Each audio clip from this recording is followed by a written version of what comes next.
G'day viewers, welcome back to Rob's Mods and Reviews. This is a great little mod. I'm using two great products, combine them into one to get a very convenient, ease of use FPV system basically. So what we've got the RunCam 2 camera with the FPV module built in. This is probably, this one here, probably 3 months now, and all up I did this about 9 months ago. This is my first module.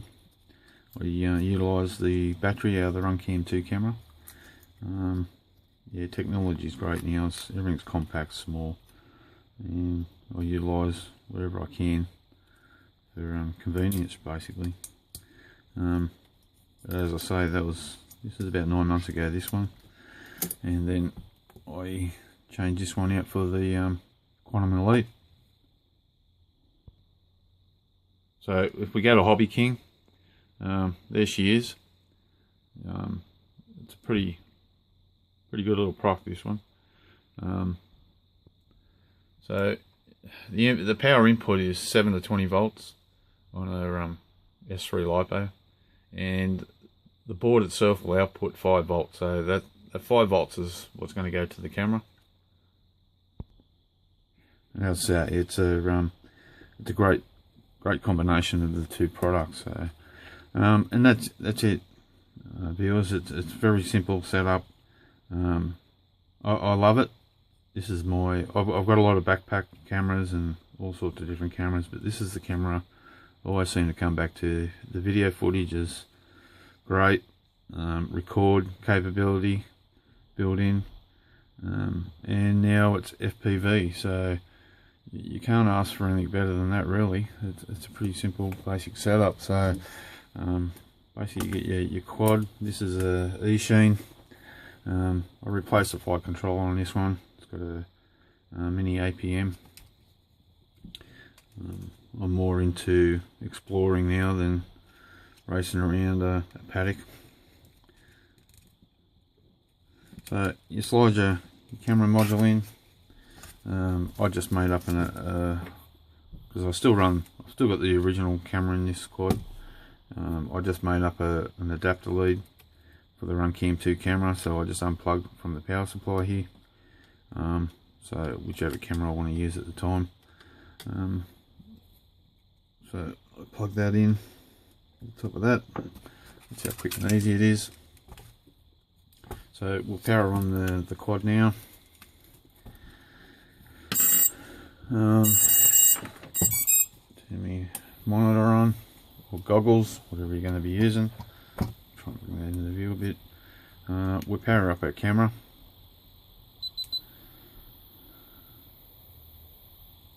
And there we go. As I say, it's brilliant, simple setup. Record. So we're recording. Simplicity at its best, really. So we'll turn that off. Now, if you're just running FPV and you got this in a race quad or wherever it is, and you don't like the bands on the top and the bottom of your screen, which I don't like in the goggles, it irritates me. But if you're not recording, you just hit the wire, give it a long press on the Wi-Fi. That'll expand it out. That'll give you a better field of view, especially in your goggles. Excuse me. And yeah, so bit of a heads up on that one. Alright, I'll switch this, shut this down. Seconds, depower the quad, unplug the module. Now I use this for a lot of things. The wife and I have cars, so for example, here's my Tory Peter Brock Special. Alright, so I just slide my camera into that. I've got my power supply coming up through the main battery at the bottom there, which just plugs into me, which will feed up under the roof, and then yeah, away she goes. So it's that simple. I use this camera now on all my planes, majority of my quads, the ones that don't have camera gimbals. Yeah, it's, as I said, it's my go-to camera, this one now. So alright guys, it's not a hard setup, it's simple. Basically you elongate a slot in here for your wires to feed out. You put another larger hole in the side there for your antenna, because you still want this door, because this door locks it into place, so you still want that to slide out.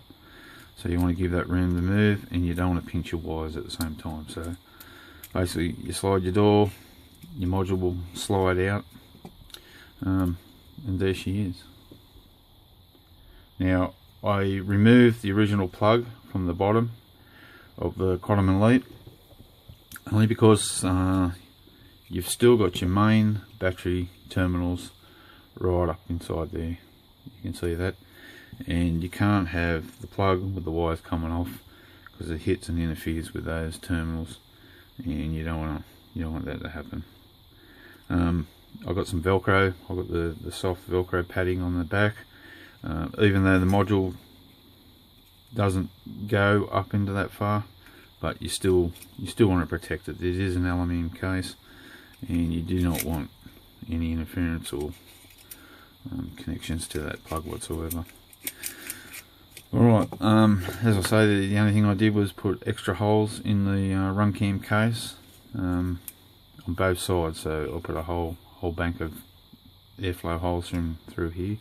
Not only you got your heat from the camera, now you got the heat from the module. So this is a 600 milliwatt module, so she can give off a bit of heat, this one. The reason why I opted to change from this one to this one is because of the aluminium case. The heat distribution off this case is a lot better than plastic, so it really pulls the heat away. Once it's sitting on top of your quad and you've got your airflow off your props coming through, I've never had a problem. I've got like probably 40 hours on this camera now, so it hasn't let me down. Yeah, it's been great. Still simple, fellas. That's the only modification is to the case. You're still running your normal battery, and away you go. When you don't want, you can't run the battery at the same time, even if it's sitting in a quad. So you've got to remove the battery anyhow. So and power the quad, the camera up from the quad. Well, they recommend not to run the battery and power the quad at the same time. So, alright, so I'll pull this apart. So I'll put that aside. I'll pull this apart, and I'll show you the wiring setup. It's no different to an external transmitter. The reason why I opted for this setup is because basically I did want to go and buy a transmitter for all my different models. I've got too many of them, and the price would be an absolute fortune to go and set every model up with a transmitter in it. So that's why I ended up utilising the two great products. As I said before, they are two great products, and merge them into one, and just the cost savings there is worth a little bit of fiddling around, really. Now, I'll pull it apart. Let's take the Velcro off that a bit. Alright, so yeah, so that's all I did here with the battery door. I just elongated the holes inside the little slider, and just a big hole there. A little bit rough, but this is my first attempt, and I didn't buy another door. I'm going to be careful here, I don't want to break my wires off. So, try and get that in the view. Pull that up a bit, hang on. Alright, so you got your 7 to 20 volt power supply coming in. Now that's coming in from your battery or your quad, so it's your main power coming in. So that'll go straight to the board. So you got your positive, so you got your 5 terminal pins here. So you have positive and negative, right? And then the third one will be your video line. And then you're going from negative to positive. Now that's these two top ones are your power supply to your camera. Okay, so that's what you're going to power supply the RunCam off to. So there your 5 volts, your video line, and then your 7 to 20 volt negative positive into the board. Alright, so same with this. I just you can see here, I just elongated a hole inside the casing to feed the wires through. Otherwise you're not going to get this in the camera. So, and to keep everything protected, keep your wires protected,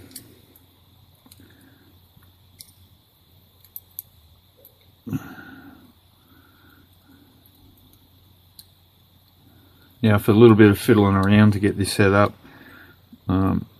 personally I think it's worth the time to get it right. As I say, just the cost savings in transmitters is worth it on its own. Bear with me guys, and I'll get this back together.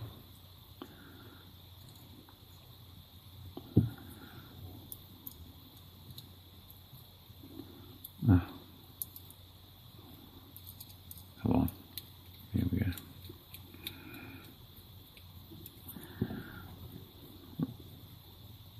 Yeah, so as I say, I've got something like 40 hours on this, and it hasn't let me down yet. You're utilising 2 good products, and what better way can you set up?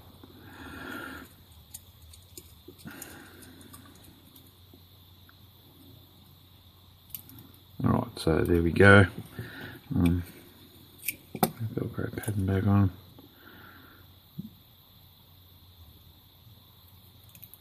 I don't know if I mentioned, even though this doesn't go right up to the terminals, I still have this as a protection anyhow. So in she goes.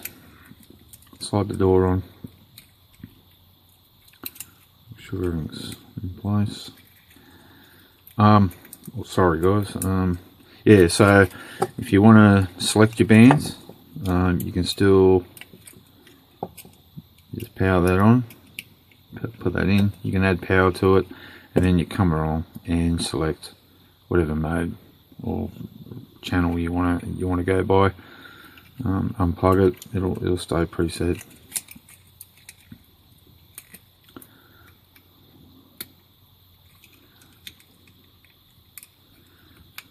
If not, you can always put an extra hole in there with a little window, and another little hole to select your power selection, really.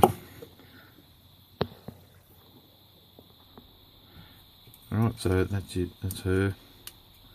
So it's quick and easy. Just double check we're still back online.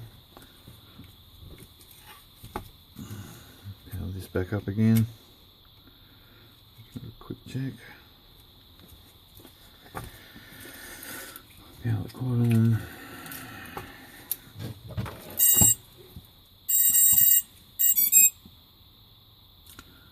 Got camera up, and there we go.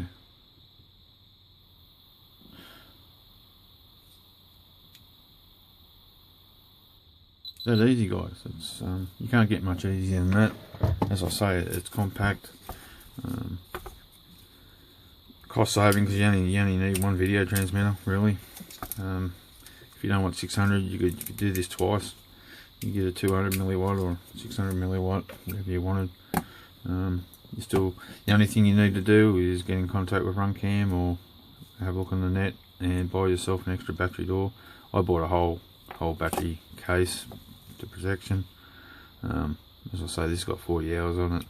Getting a bit tatty now, but still got a lot of life in her, so it'll do me for a while. Yeah. Alright guys, like, subscribe. Hope this is useful. This is, as I say, it's a good little modification. 2 great products.